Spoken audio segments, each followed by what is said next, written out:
So far in this unit, we have talked a great deal about concepts such as slope, using rise over run, x's and y's, but it's been all rather abstract.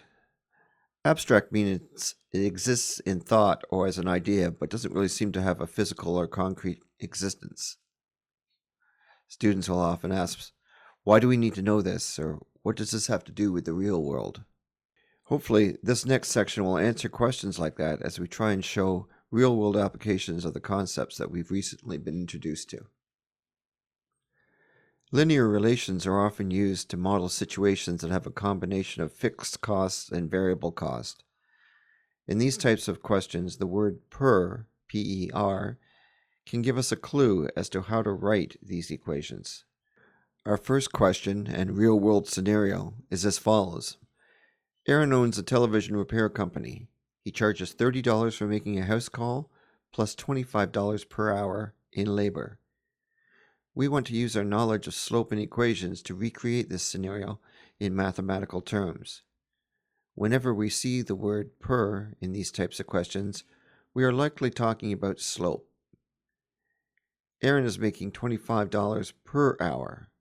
Every hour that Aaron works, he makes another $25.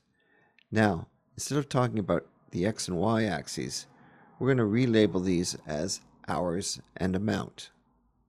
The x-axis, or run, will now represent hours worked. The y-axis, or rise, will represent the amount of money he is making. We can say he is making $25 per hour. We could restate that as a fraction, saying that he is making amount over hours. M equals rise over run, or in this case, M equals amount over hours. Our slope is the amount of money Aaron is making divided by the number of hours he works. So in this case, the slope is 25. The value of B is the amount he makes just for showing up. Our equation will be y equals 25x plus 30. We've established that our slope is 25. This value represents the amount that Aaron is charging per hour. Follow the animated red lines as they track the money Aaron is making every hour that he works.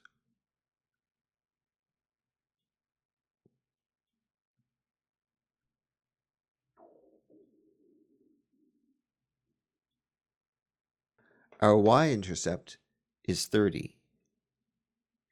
This represents the amount that Aaron charges for a house call. Notice that at the point where time equals 0, the amount is $30. This represents the fact that just by showing up, a customer is charged $30 even before Aaron has worked at all.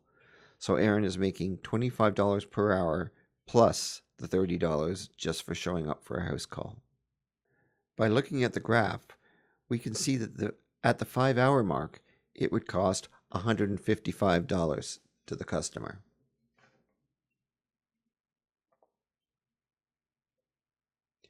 We move along the x-axis of hours until we get to 5, and then up until we meet the graph. At that point, the coordinates are 5, 155.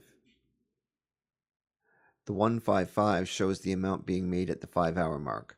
Part H tells us to look at the graph and determine the number of hours worked if it is costing $230.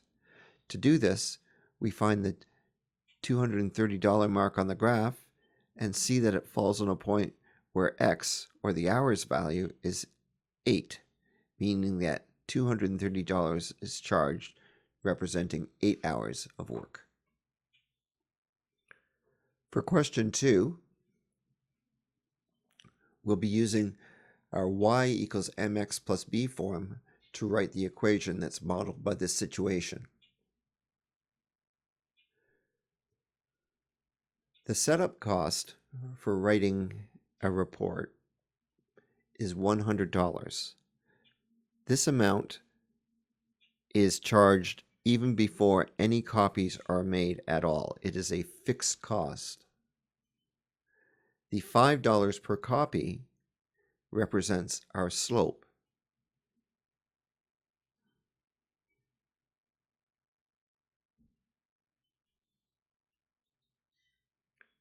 Looking at the graph, we can see that there is a rise of 100 for every 20 units of run. 100 divided by 20 is 5, giving us our slope.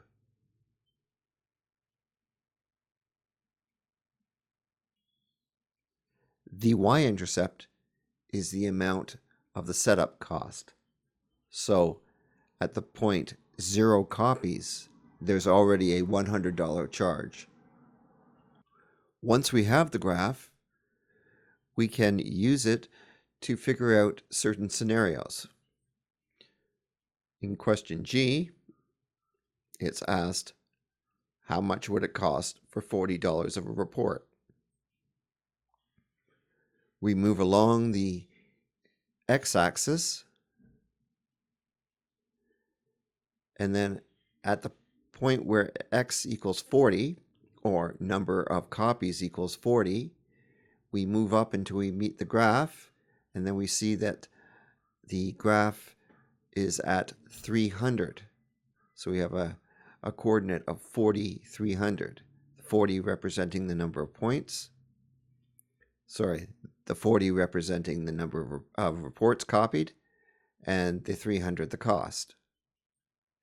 Similarly, for 60 copies, we move along the x-axis, 60 units or 60 copies, and then move up the y-axis until we meet the graph, and it meets the graph at the point 60, 400.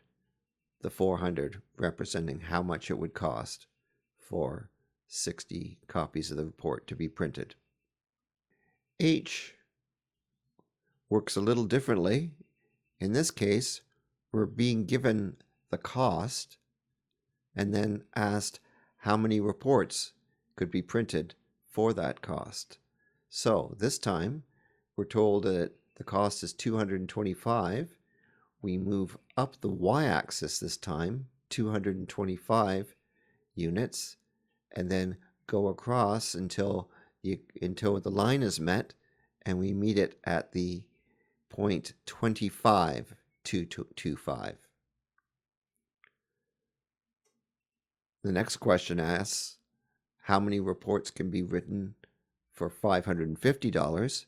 Again, we move up the y-axis until we get to the 550 mark, then across the x-axis until we meet the graph, and we meet that at the point 90, 550.